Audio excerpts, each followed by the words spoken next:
Assalamualaikum warahmatullahi wabarakatuh. Para mitra kaum dangu dongeng Sunda Cing Adnan.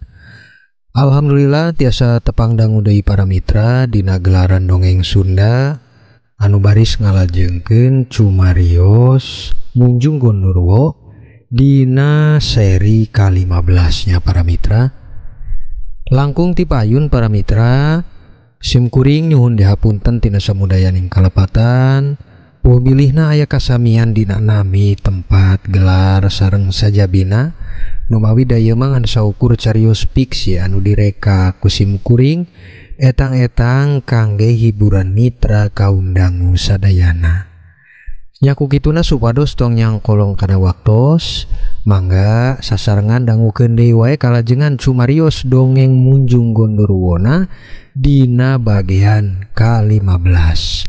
Wilujeng ngadangukeun. Yu ah.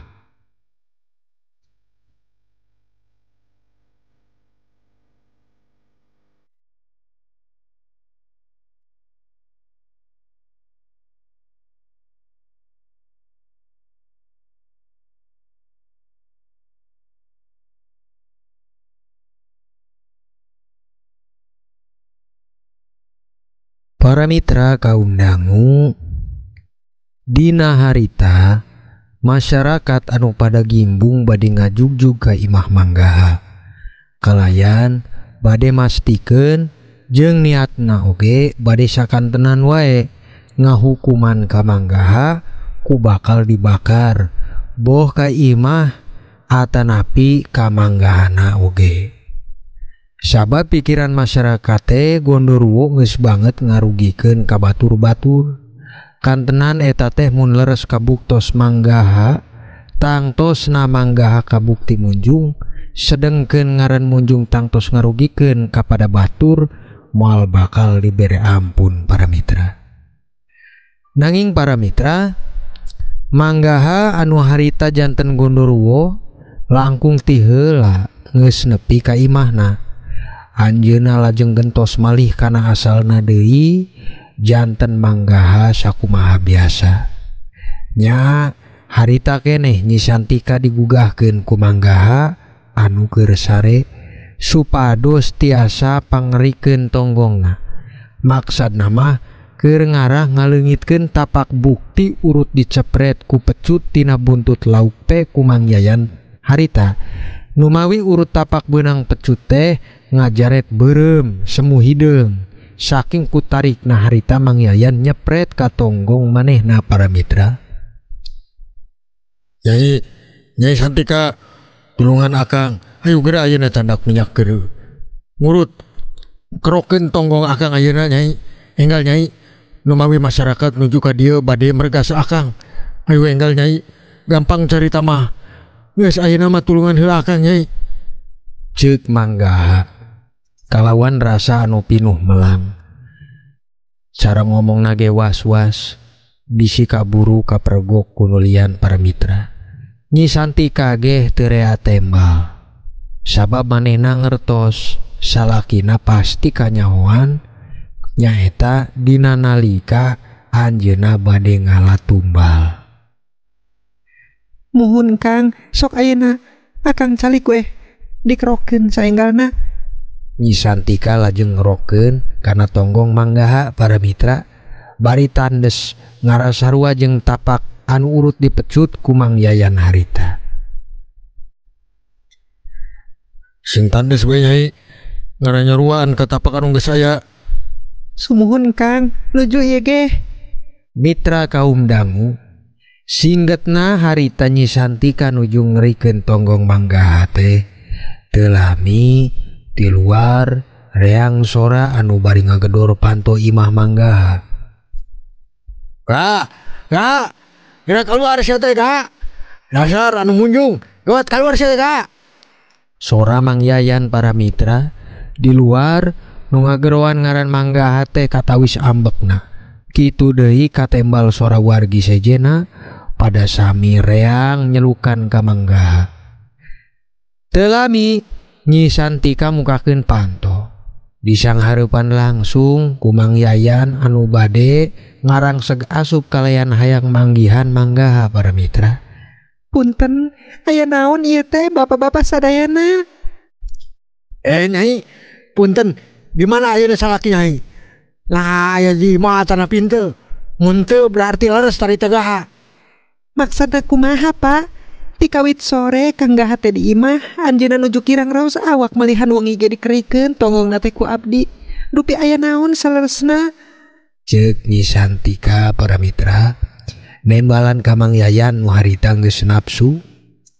Nanging cara tembal Nyi Santika harita si Ganing teu ngarumasakeun. Yen Mang Gaha teh liar peuting, janten Mang Yayan cobi maksa supados Mang Gaha teh bisa keluar. Manya tadi pisan di imah urang ya aya Gondorwo nu bade ngalapati ka pengajikan. Sorana sapertos salaki nyai. Kangge buktos yen leres salaki nyai teh aya, sok sina kaluar ayeuna nyai. Tembal Mang Yayan diturutan ku para wargi sejena anu sami palai nempo bukti bahwa Mang Gaha teh leres aya di imah teu ka mana-mana para mitra. Mangga Bapak mangga, aya salaki abdi di kamar. Teu lami Nyi Santika bade nepungan ka Mang Gaha nyaeta ka kamar supados ngangkir kaluar. Aripek wakil jari jeung Mang Wawan teh datang para mitra. Mang Yayan. Oke bapak-bapak sadayana sabar ulah kieu carana. Ulah main hakim sorangan. Sumuhun Mang Yayan. Sabar, urang buktoskeun ku cara anu sae ulah janten kudu main hakim sorangan Mang. Tapi teu bisa diumbar ieu teh wan. Sabab urang geus 2 kali ayeuna bade ka alapati ku Gondorwo eta pamajikan urang teh. Ya nanging panteu acan buktos Mang Yayan. Gondorwo teh memang asli jelema atanapi anu munjung. Kuring sidik pisan ngadenge sorana sarua jeung Gaha Pak Wakil. Pan karek sora Mang. Can pasti ukur sora lajeng urang teh ngayakinan yen eta teh Mang Gaha. Ngadangu tembal kocap Mang Yayan di luar jeung pawakil jari, Mang Gaha lajeng keluar bari pura-pura keur teu geunah awak para mitra. Jadinya nuduh ka urang teh munjung, dumeh urang teh beunghar. Yayan, tong asal ari ngomong teh nya. Urang bisa beunghar ladang usaha nu getol. Naon maksudna maneh nuduh ka urang munjung, bari mawa masa ka dieu rek naon sih? Rek meregasa urang ah. Ya urang keur teu geunah awak tuh dikerikeun ti sore tuh tonggong teh ku pamajikan. Ceuk Mang Gaha para mitra. Bari kaluar manehna nyandiwara ka para wargi anu aya di dinya. Teu kakantun nempokeun tonggongna ka batur-batur anu leres wae aya tapak ngeurik Nyi Santika nu nandakeun manehna keur teu geunah awak. Malihan bau minyak kayu putih nyelenget pisan, tanda anu geus meunang ngabaluran keneh. Tuh pan, naon jeuk urang ge Mang Yan, ulah asal wae nuduh mantak era sorangan bakalna. Tuh Mang Yan, yang nu seje ninggal sorangan ayeuna, Mang Gaha aya di imahna, malihan manehna keur gering. Ku kita nosok ayeuna urang bubar kabeh. Urang tetep teu percaya ka Gaha, bisa wae Gaha keur nyandiwara Pak Wakil. Sabab urang geus yakin pisan eta teh Gaha. Sora maneh kadenge jelas dicili urang Gaha. Kumaha mun kangge ngabuktoskeun perkawis ieu teh urang sumpah bukti. Urang celuk kasepuhan anu luhur elmuna. Keur ngabuktoskeun maneh teh munjung atana pintu. Mang Yayan, wakil jari reas ngadangu cara Mang Yayan harita nunggeus kumawantun ngajak sumpah bukti ka Mang Gaha. Nanging harita janten oge masyarakat anu sejena janten ngiring kana kahayang Mang Yayan. Dume sora masyarakat harita langkung loba, janten wakil jari ge teu bisa kumaha-kumaha para mitra. Mangga, sim kuring bakal ngabuktoskeun kasadayana anu geus mitna. Jeung kangge ngabersihkeun ieu fitnan oge kuring seja nuturkeun cara si Yayan. Ya pami kitu katangtosanana abdi Mang Gaha salaku wakil masyarakat di lembur growong ieu ngiringan kumaha wae saena. Pamugi di antawis urang sadaya taya kagorengan anu janten carita nu silih ngarugikeun ka masing-masingna. Pungkasna harita wakil jari dina hal nu geus tangtos bakal diayakeunana jalan ngabuktoskeun Mang Gaha leres munjung atanapi henteu. anu bakal diayakeun ngalangkungan jelema pinter jeung sejenna para mitra.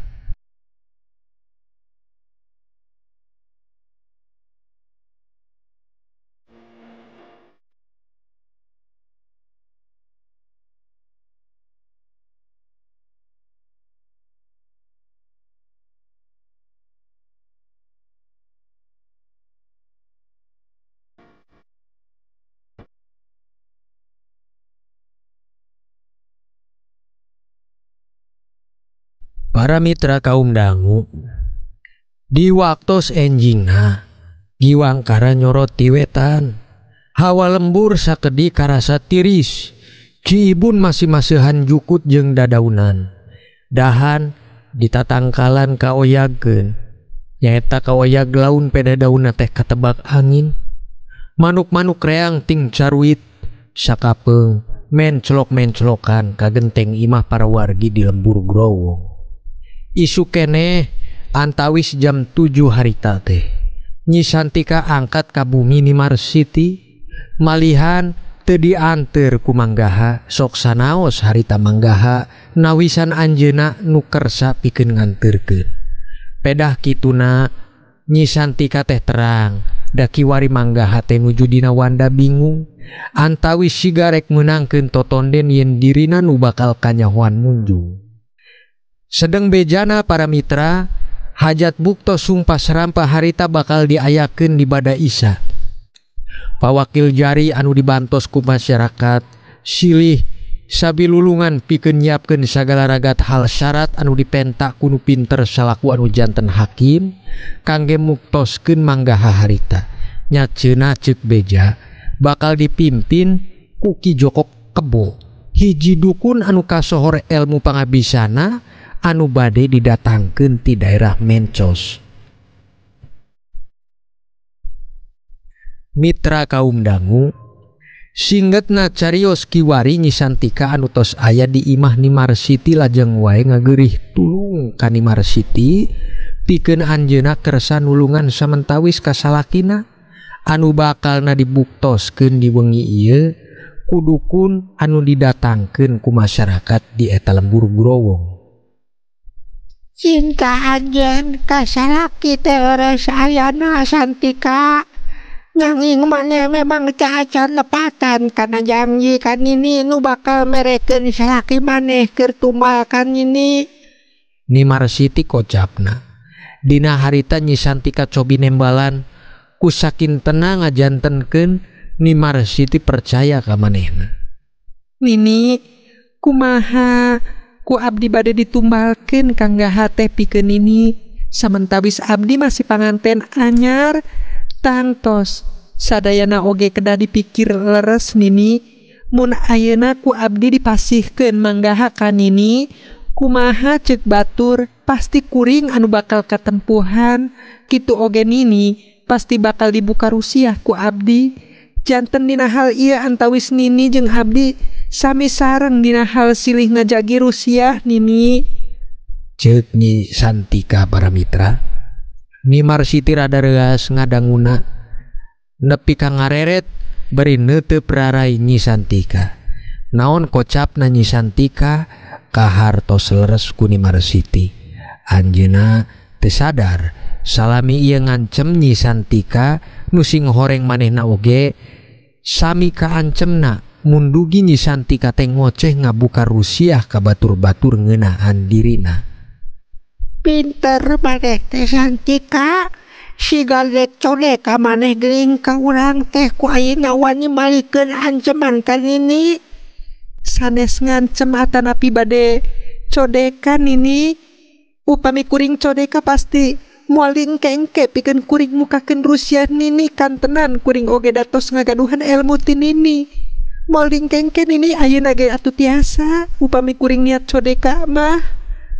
Kocap bela Nyi Santika ka Ni Mars City, kapikir leres oge ku Ni Mars City naon waleran ti Nyi Santika tadi.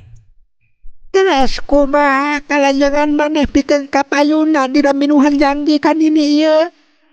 Taros Ni Mars City dina harita nu ngakon geus milih nurut kana cara Nyi Santika anu diandelkeunana.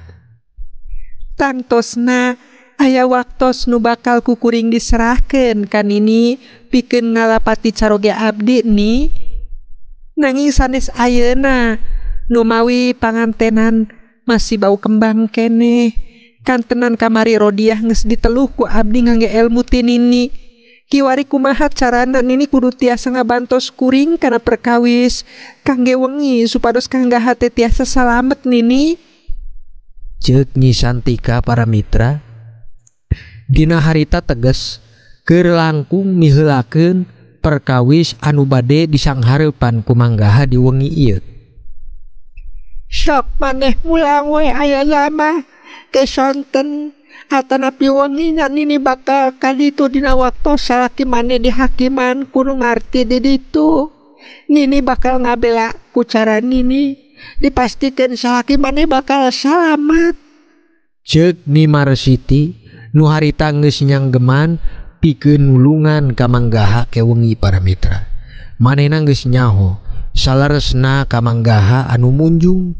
Sabab halna pernah dicaritakeun ku Nyi Santika kapungkur dina gelaran anjeunna nuju neuleuman elmu nyirit Kunti. Nya singget nama Nyi Santika harita teh mulang, anjeunna mawa teh anu longsong, yakin dina carana Ni Marsiti bisa nulungan, sabab kabuktos ku anjeunna lain saukur ayeuna wae. Ti kapungkur jamanan masih janten binalem keneh ge manehna sering ditulung ku pangabisana Ni Marsiti para mitra.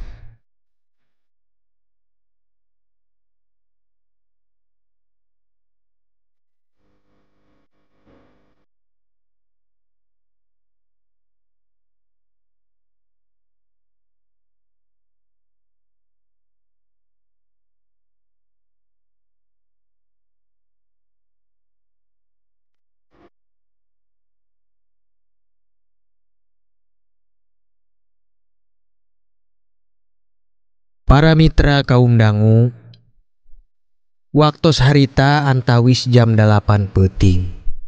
Para wargi teh gimbung di lapangan, di mana harita geus kasandingkeun mangrupi-rupi sasajen kangge minuhan syarat anu pikeun ngabuktoskeun sumpahna manggaha. Kalayan dipimpin ku Ki Joko Kebo anu baris ngawitan dina halna masalah harita.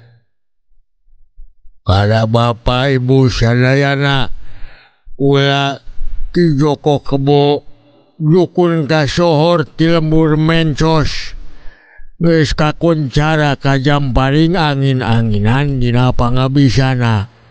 Jurig lumpat ku sieun mun nempo kula. Para dukun teluh pada sieun mun geus ngadu ilmu jeung kula. Ku kituna sadayana teu kudu ragu atanapi ham-ham deui ka kula. Yen ayeuna keneh kula nu baris kabuktoskeun kalayan salah saeuti wargi di lembur nu saurna katuduh munjung. Di dieu kula bade nguningakeun ka sadayana kula bakal ngagunakeun keris pamungkas kala jenggal dina muktoskeunana. Ieu keris bakal hiber sorangan jeung mun kabuktos 3 kali si keris teh kaluar tina warangkana lajeng nancep ka hareup anu dimaksad. Nya dina hal ieu manggaha 3 kali diulang keukeuh janten leres teh kudu diragukeun deui yen manehna leres munjung. Kumaha mun 2 kali nancep ka hareup manehna nanging anu katiluna teu atanapi nancep ka batur Ki? Anu katiluna anu bener mah berarti saha anu ditunjukkeun ku etangan katilu dina eta keris eta jelema pasti munjung. Ceuk Ki Joko Kebo dina nerangkeun perkawis keris kala jenggal anu janten pakarang sakti nu digeugeuhna salami ieu para mitra.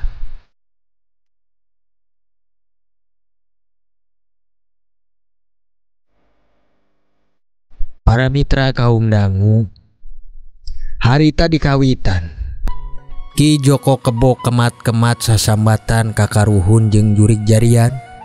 Jampena sembar sembur kasakur 4 arah. Disaksikan ku sarerea yen harita keris teh leres wae melesat sorangan tina warangkana. Ngubeng kaluhur jeung ngajurelat nuncep kana hareup Manggaha. Masyarakat ge hayo-hayohan kuramena sorak-sorakan dina terang kiwari keris nuncep ka hareup Manggaha para mitra. Hayo sia teh. Geus bukti pertama pisan si keris teh nuncep ka maneh gaha. Ceuk Mang Yayan. Katembal ramena wargi anu nempo oge. Manggaha ge harita rada melang para mitra. Wandana katingal sieun pisan geus teu puguh weh kumaha jeung kumahana. Nanging aya Nyi Santika anu nguatkeun manehna. Tenang Kang, sing yakin mun akang bakal salamet, sing percanten.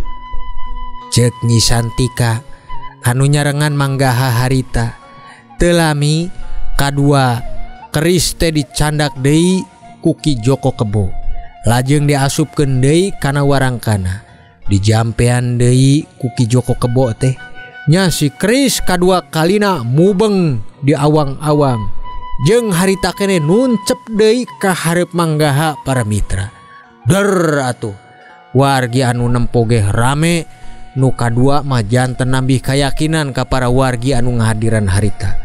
Geus 2 kali gaha. Sia moal bisa lumpat ayo. Geus kepung ya. Mun kabuktos 3 kali nuncep ka hareup maneh deui ge bakal pae sia teh gaha. Kocap Mang Yayan ti jajaran warga anu nempo di luar galanggang para mitra.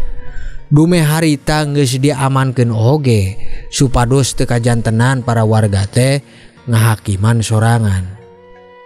Sabar para wargi sabar. Ulah waka ka provokasi ku sapalisora. Sadayana kudu janji rapih jeung utamikeun hukum. Ulah ku cara ngahakiman sorangan nu mawi ieu nembe 2 kali. Sapertos tadi anu didugikeun di awal. Anu katilu anu bade mastikeun kana anu salaresna. Kuring salaku wakil masyarakat di ieu lembur growong nyuhunkeun sadayana kada saluyu sareng arahan kuring. Upami teu wayahna ulah dilajengkeun kalian parentah ti kuring ya salaku aparat desa. Ceuk wakil jari para mitra. Harita nyobi merekeun pangemut ka para wargi supados tentrem jeung ulah kabawa sapalisora anu geus bade ngoroyok ka Manggaha. Sumohon ka sadayana urang sing kaatur atuh sing ulah lecet keun urang serahkeun sadaya kana aturan anu geus ditangtoskeun ku pawakil. Nu pasti ayeuna mah urang pan janten bisa nyaho Manggaha teh leres munjung atanapi teh ya. Ade ulah main hakim sorangan kade sok si sabar. Rapi ditu rapi. Mundur. Sora ti kaler ti jajaran para wargi anu nongton. Ngiring tembal anu saluyu jeung katangtosan anu geus diatur ku wakil jari. Ku kituna Ki Joko Kebo lajeng deui pok nyarios para mitra. Para wargi sadayana tadi geus 2 kalina urang nyaksikeun yen keris kalajenggal teh nuncep ka hareup anu dimaksud. Ayeuna kantun panentu mun dugi katilu ieu ge sami nancep ka hareupeun anjeunna berarti anjeunna kabuktos leres bahwa manehna teh munjung. Mangga ka para wargi urang saksian deui kumaha panentuan akhir teh nu bakal nangtoskeun kanu dimaksud dina perkawisna manehna munjung atanapi anu sejen.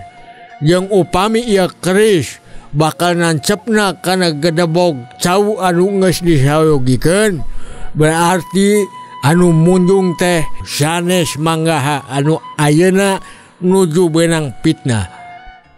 Kocap Ki Joko Kebo harita nerangkeun kana perkawis keris anu bade nangtoskeun ka Manggaha ku cara kaahengan mawatna anu kasimpen dina eta keris kalajenggal. Ih Neng Nong para mitra, dongengna kabujeng Neng Nong.